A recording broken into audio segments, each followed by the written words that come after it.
आप सभी भाई-बहनों का सर्व कल्याण वृक्ष की प्रश्नोत्तर ज्ञान कक्षा में एक बार फिर स्वागत है। आज की चर्चा किसी भाई बंधु ने देखिए स्वर्ग को लेकर पूछा है। हालाँकि देखिए अक्सर हम अपनी चर्चाओं में कभी-कभी एक साधारण बोलचाल में स्वर्ग नरक की स्थितियों पर 2 शब्द बोल देते हैं। देखिए नरक का अभिप्राय दुखों से है, स्वर्ग का अभिप्राय सुखों से है। या यूं कहो कि नरक का अभिप्राय विशेष प्रकार के एक दंडमय स्थितियों से है और स्वर्गों का अभिप्राय एक विशेष प्रकार के सुखों से है। आज संसार में देखिए ये सुख दुख की स्थितियां आपको में नजर आती ही हैं। आपके हमारे जीवन में भी सुख और दुख दोनों स्थितियां बनी रहती हैं। और गीता में तो स्वयं भगवान श्री कृष्ण जी ने इस जगत को भी दुखालय नाम से संबोधित किया है। यहाँ दुख बने रहते हैं। और हमारा तकरीबन 4 वर्ष पहले हमने शायद एक वीडियो प्रसारित की थी, त्रिविध ताप, यानी 3 प्रकार के दुख, ताप बने ही रहते हैं। देखिए, जब किसी बात को एक पुरस्कार के रूप में देखा जाता है, तो उसको आप स्वर्गों से समझ सकते हो। हालाँकि ये भी देखिए कोई पुरस्कार कोई मुफ्त में नहीं है। पुरस्कार का मतलब क्या है कि जब आप किसी विशेष कार्य को करते हुए देखिए समाज में सरकार द्वारा भी आप देखते हो ना, किन्हीं-किन्हीं परिस्थितियों में कुछ पुरस्कार दिए जाते हैं। कहीं राष्ट्रपति भवन में ऐसे पुरस्कारों का वितरण होता है और न्यायालय में विभिन्न प्रकार की सजाएँ सुनाई जाती हैं। तो इन सभी स्थितियों के आप अर्थ समझ ही सकते हो। देखिए, अक्सर पुरस्कार लेने से तो आपकी सहमति होना आवश्यक है कि आप पुरस्कार लेने से आप मना भी कर सकते हो। इसका अभिप्राय क्या है कि जब-जब आपके हमारे जीवन में अनुकूल परिस्थितियाँ आती हैं, देखिए अक्सर शास्त्रों में या एक साधारण बोलचाल में मनुष्य से नीचे की योनियों को नरकों से जोड़ा जाता है और ऊपर की योनियों को स्वर्गों से जोड़ा जाता है।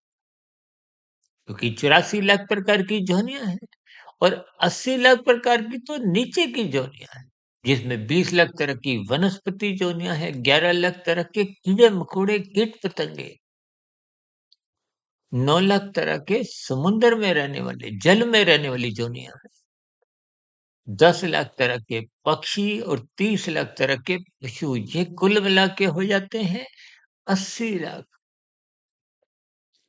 और मनुष्य से ऊपर की योनियाँ ये 4 लाख की हैं, तो इसका अभिप्राय क्या है? कि मनुष्य से ऊपर की योनियां 3,99,999। देखिए इन सभी स्थितियों को मात्र आपने एक भावार्थ रूप में समझना है ताकि मिले हुए जीवन में हम नारकीय स्थितियों से, नरकों की स्थितियों से, दुखमय स्थितियों से, कष्टमय स्थितियों से आप बचें। अब बचने का तो एक ही उपाय है। देखिए नीचे की जोनियां चाहे ऊपर की जोनियां हैं, इनका आधार तो कर्माशय है। जो कर्म आप करते हो, जैसे कानून की देखिए स्थितियाँ हैं, यातायात के नियम हैं, ऐसे ही अलग-अलग कानून बने हुए हैं। को हरी बत्ती पे चलने पे तो कोई सज़ा नहीं मिलती, आपका कोई चालान नहीं कटता। जब आप यातायात के नियमों का पालन नहीं करते, यानी कि जब आप लाल बत्ती पे भागते हो, दूसरों की हरी बत्ती खाते हो, और भी यातायात के नियमों का जब आप उल्लंघन करते हो, तो आपका हमारा चालान कटता है। यही स्थितियाँ परमात्मा की व्यवस्था में विहित कर्म का मतलब जो विधि विधान द्वारा, विधि का मतलब कानून से है, विधान का मतलब एक व्यवस्था से है। एक व्यवस्था इसीलिए बनाई गई है ताकि सभी मनुष्यों का जीवन सुखमय बीते। और परमात्मा की व्यवस्था में जो कर्मफल सिद्धांत की एक व्यवस्था जो अनादि काल से चल रही है। देखिए यातायात के नियमों में तो समय-समय पे संशोधन करना पड़ता है। लेकिन परमात्मा की व्यवस्था में आज तक कभी कोई संशोधन नहीं हुआ, क्योंकि वो तो सिद्धांत है। कर्म पहले होगा, फल बाद में आना निश्चित है, सिद्धांत है। इसलिए तो हम देखिए दुःख रूपी परिणामों को एक गैर जमानती वारंट से भी जोड़ देते हैं। यानी किसी भी प्रकार की कोई डिस्काउंट नहीं है, किंतु परंतु की स्थितियाँ नहीं है। यदि आपने हमने पाप कर्म किया है और दूसरी विशेष बात, यदि कानून का उल्लंघन करते हुए आप और हम बच भी जाते हैं, तो परमात्मा की व्यवस्था में जितने अंश में आप हम भौतिक स्थितियों में बच जाते हैं, उतने अंश में परमात्मा की प्रकृति की व्यवस्था में आप और हम पकड़ कर हमें दंड भोगना ही होता है। इसलिए हम इनको गैर जमानती वारंट से जोड़ते हैं।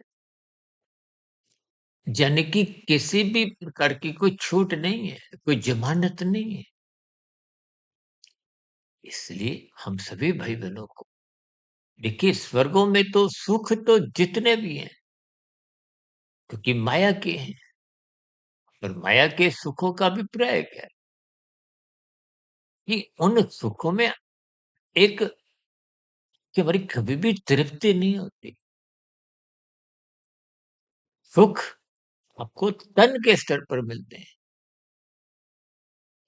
मन के स्तर पर कहीं न कहीं कुछ न कुछ खिन्नता बनी रहती है। आज देखिए चाहे कोई प्रधानमंत्री पद पे हो, राष्ट्रपति पद पे हो,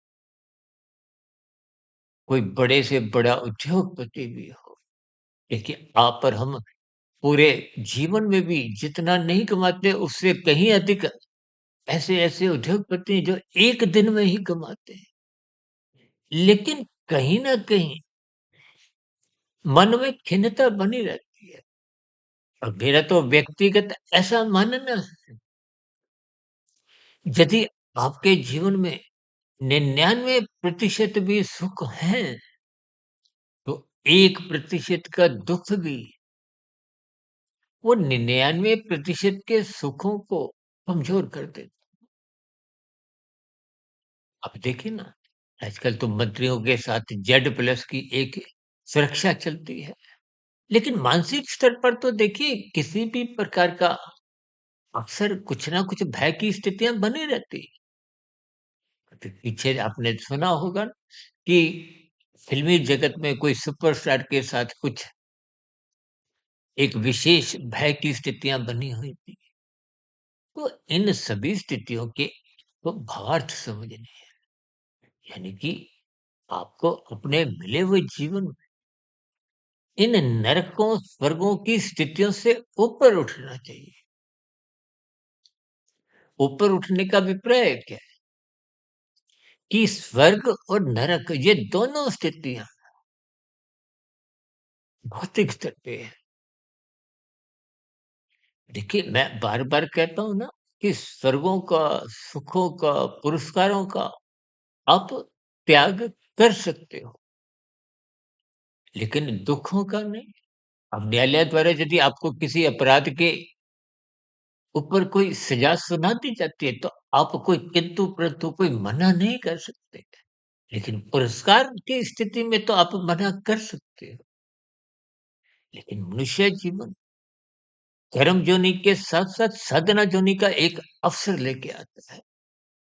उस अवसर का लाभ उठाने के लिए आपको भी साधना करनी है। साधना करने का अभिप्राय निष्काम भाव से कर्मों की स्थितियों से, योग की स्थितियों से। योग का अभिप्राय कर्म योग, ज्ञान योग, भक्ति योग की स्थितियों से है। मनुष्य जितना इन योगमय स्थितियों में अपने आप को स्थित कर लेता है, वही उसकी आध्यात्मिक कमाई है। कारण शरीर क्रमशः शुद्ध होता है। कारण शरीर के शुद्ध होते ही आपका आत्मा पे जो एक आवरण है, वो उतने मनुष्य जीवन ये स्वर्ग नरकों से ऊपर की स्थितियों में लाभ कमाने के लिए मिली है। इसलिए हम जितना अधिक कारण शरीर में शुभ संस्कार बना लेंगे और शुभ संस्कार बनते हैं कर्म योग, ज्ञान योग, भक्ति योग की स्थितियाँ बनाने से। यानी कि ब्रह्म मुहूर्त में उठते हुए यहाँ पर हम जितनी अधिक इन ज्ञानमय स्थितियों का लाभ उठाते हुए परमात्मा से जुड़ते हुए कर्म योग, ज्ञान योग, भक्ति योग की स्थितियों में जितना अधिक स्थित होते जाएँगे, उतने शुभ संस्कार बनते जाएँगे और जितने-जितने शुभ संस्कार बनते जाएँगे, फिर ये नरकों की स्थितियाँ देखिए स्वर्गों की स्थितियों में भी साधना करने का कोई एक अधिकार नहीं है और नीचे की तो एक नर्क एक नारकीय योनियाँ है, वो तो दंडमय योनियाँ है। इसलिए इन दोनों स्थितियों से उठते हुए अपने मनुष्य जीवन को सुनिश्चित करने के लिए आपको हमें साधना करनी चाहिए और साधना करते-करते कारण शरीर यहाँ पर हम जितना अधिक शुद्ध कर लेते हैं, वही आपके हमारे जीवन की एक शुद्ध कमाई है। शुद्ध कमाई आरंभ होते ही आपका हमारा अगला मनुष्य योनि सुनिश्चित समझा जाता है, क्योंकि साधना करने का अवसर केवल मनुष्य जीवन में है। जबकि जब पुण्य कर्मों की न्यूनता रह जाती है, पाप कर्मों की अधिकता हो जाती है, तो ना चाहते हुए भी फिर नीचे की नरकों की स्थितियों में कर्मफल सिद्धांत के अंतर्गत को में जाने पे विवश कर दिया जाता है। अब नीचे की योनियों में तो देखिए ऐसी कितनी योनियों के नाम हैं जिनको सुनकर आप और हम भयभीत होते हैं। उन योनियों में भी आज जितने जीव हैं, वो भी कभी न कभी मनुष्य योनि में थे। इसलिए इस स्वर्ग नरक की स्थितियों से ऊपर उठते हुए हम सभी भाई-बहनों को अपने मिले हुए जीवन का सदुपयोग करते हुए साधना करना आरंभ कर देना चाहिए, ताकि हम सभी भाई-बहनों का मिला हुआ जीवन सफल हो, सार्थक हो। इन्हीं शुभकामनाओं के साथ चर्चा विशेष को अब यहीं विराम देते हैं। कल सुबह फिर मिलते हैं ब्रह्म मुहूर्त ज्ञान उपदेश कक्षा में। तब तक आप अपने आध्यात्मिक मित्र सुधीर भाटिया फ़कीर को इजाज़त दें। वीडियो विशेष को ध्यानपूर्वक सुनने के लिए आप सभी भाई-बहनों का बहुत-बहुत धन्यवाद।